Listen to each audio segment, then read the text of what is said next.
ഹരിമോഹൻ, കേരയിൽ പദ്ധതി പൂർണ്ണമായിട്ടും രണ്ടാമത്തെ ഈ മന്ത്രിസഭാ യോഗത്തിൽ വെച്ച് തന്നെ അവസാനമാകുന്നു എന്നുള്ളതാണ് ഏറ്റവും പ്രധാനപ്പെട്ട കാര്യം. അതിന്റെ ഭാഗമായി വിജ്ഞാപനം തന്നെ റദ്ദാക്കാൻ പോകുന്നു എന്നുള്ള വിവരമാണ് ഇപ്പോൾ പുറത്തു വരുന്നത്. ഒരുപക്ഷെ ഈ മന്ത്രിസഭയിൽ ഏറ്റവും പ്രധാനപ്പെട്ട കാര്യം അതായിരിക്കുമോ? ഇപ്പോൾ മന്ത്രിസഭ കൂടുന്നതിന് മുൻപ് വകുപ്പുകളുടെ കാര്യത്തിൽ തീരുമാനമായി എന്നാണ് മനസ്സിലാക്കുന്നത്.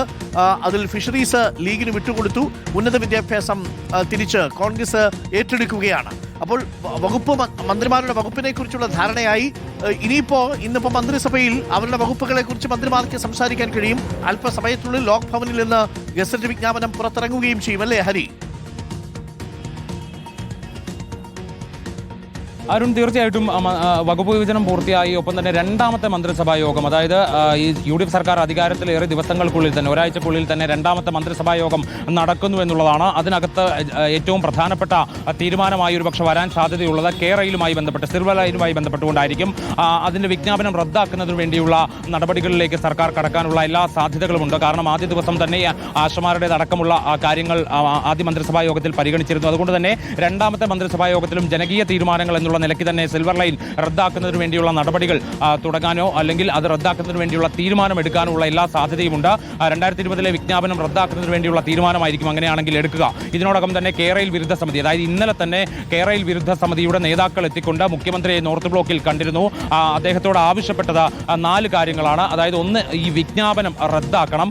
2, ഈ മഞ്ഞക്കുറ്റികൾ പിഴുതുമാറ്റണം. 3, ഈ കേരയിൽ വിരുദ്ധ സമിതി നടത്തിയിട്ടുള്ള സമരത്തിൽ രജിസ്റ്റർ ചെയ്തിട്ടുള്ള കേസുകൾ അത് പിൻവലിക്കണം. ഒപ്പം തന്നെ മുൻപ് ആ സമരം നടക്കുന്ന ഘട്ടത്തിൽ അറസ്റ്റിലായവർക്ക് നഷ്ടപരിഹാരം നൽകണം. ഇങ്ങനെ 4 ആവശ്യങ്ങളാണ് കേരയിൽ വിരുദ്ധ സമിതി മുന്നോട്ട് വെച്ചിരുന്നത്. ഈ ആവശ്യങ്ങൾ കൂടി ഈ ആവശ്യങ്ങളിൽ ഈ അവസാനം പറഞ്ഞ നഷ്ടപരിഹാരം അടക്കമുള്ള ആവശ്യങ്ങൾ സർക്കാർ പരിഗണിക്കുമോ എന്നുള്ളതും വളരെ പ്രധാനപ്പെട്ടതാണ്. എന്തായാലും നിർണായകമായ ഒരു തീരുമാനമായിരിക്കാം ഒരുപക്ഷെ മന്ത്രിസഭാ യോഗത്തിൽ അതുമായി ബന്ധപ്പെട്ട് വരാനിരിക്കുന്നത്. എന്തായാലും 10:30 തന്നെ മന്ത്രിസഭാ യോഗം ആരംഭിക്കും. ഇപ്പോൾ ഏറെക്കുറെ എല്ലാ മന്ത്രിമാരും എത്തി എന്ന് ഏറെക്കുറെ പറയാൻ കഴിയും. കാരണം കുഞ്ഞാലിക്കുട്ടിയും രമേശ് ചെന്നിത്തലയും അടക്കമുള്ള മന്ത്രിമാർ നേരത്തെ തന്നെ എത്തി. മുഖ്യമന്ത്രി ലോക് ഭവനിലെ പ്രോട്ടേം സ്പീക്കറുടെ സത്യപ്രതിജ്ഞ കഴിഞ്ഞ ശേഷം നോർത്ത് ബ്ലോക്കിലേക്ക് എത്തിയിട്ടുണ്ട്.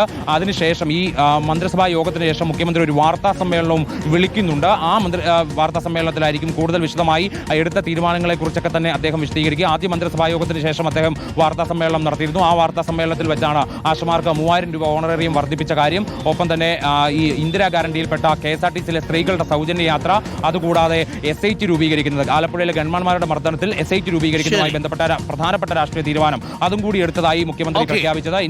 ഇന്ന് നടക്കുന്ന മന്ത്രിസഭാ യോഗവും അതിനുശേഷം നടക്കുന്ന മുഖ്യമന്ത്രിയുടെ വാർത്താ സമ്മേളനവും പ്രധാനപ്പെട്ടതാണ്.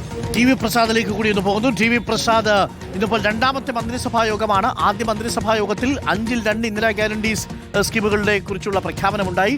കൂടാതെ രക്ഷാപ്രവർത്തനത്തിന്റെ പേരിലുള്ള SIT അന്വേഷണവും പ്രഖ്യാപിച്ചു. ഇന്നിപ്പോൾ വളരെ പെട്ടെന്ന് വരുന്ന രണ്ടാമത്തെ മന്ത്രിസഭാ യോഗമാണ്. കേരളയിലായിരിക്കുമോ മുഖ്യ ആകർഷണം? ഉറപ്പായും അരുൺ, ആദ്യത്തെ ആകർഷണം നേരത്തെ പറഞ്ഞതുപോലെ ഇന്ദിരാ ഗ്യാരണ്ടിയുടെ ഭാഗമായി KSRTC ബസ്സുകളിൽ സ്ത്രീകൾക്കുള്ള സൗജന്യയാത്രയും ഒപ്പം ആശാവർക്കർമാർക്ക് പ്രതീക്ഷയേകുന്ന 3000 രൂപയുടെ വർധനവുമായിരുന്നെങ്കിൽ ഇത്തവണത്തെ സ്പെഷ്യൽ എന്ന് പറയുന്നത് കേരയിൽ ഒഴിവാക്കും എന്നുള്ളതാണ്.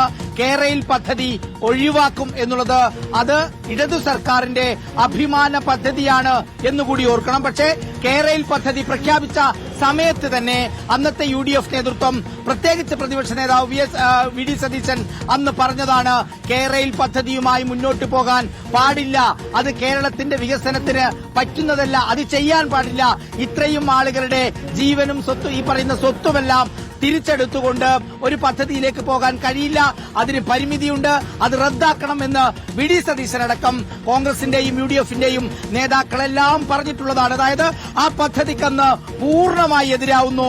ആ പദ്ധതിയാണ് സർക്കാർ അധികാരത്തിലേറ്റെടുത്ത് രണ്ടാമത്തെ മന്ത്രിസഭയിൽ, അതായത് സത്യപ്രതിജ്ഞാ ചടങ്ങിന് ശേഷമുള്ള ആദ്യത്തെ മന്ത്രിസഭയിൽ തന്നെ അത് നിർത്തലാക്കാനുള്ള, ഇല്ലാതാക്കാനുള്ള, റദ്ദാക്കാനുള്ള തീരുമാനമെടുക്കുന്നത് എന്നുള്ളത് ഏറെ പ്രധാനമാണ് അരുൺ. നമുക്കറിയാവുന്നതുപോലെ കഴിഞ്ഞ LDF സർക്കാരിന്റെ ഏറ്റവും പ്രധാനപ്പെട്ട വികസനം ഏതാണ്, വികസനാശയം ഏതാണെന്ന് ചോദിച്ചാൽ അത് കേരളയിലായിരുന്നു.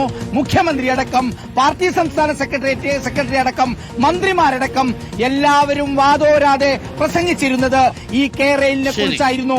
ഒരു ഭാഗത്ത് കേരളിനെതിരെ അതിശക്തമായ സമരവുമായി ആളുകൾ മുന്നോട്ട് പോകുന്ന സമയത്തും അത് നടപ്പിലാക്കും എന്ന തീരുമാനമായിരുന്നു. അന്ന് കെ സുധാകരൻ പറഞ്ഞത് വലിയ സംഘർഷത്തിലേക്ക് തന്നെ പോയത് നമുക്ക് ഓർമ്മയുണ്ട്. അരുൺ, കുറ്റിയിടാൻ വന്നാൽ അത് പൊരിച്ചു കളയും, പറിച്ചു കളയും എന്നായിരുന്നു അന്ന് കെ സുധാകരൻ പറഞ്ഞത്.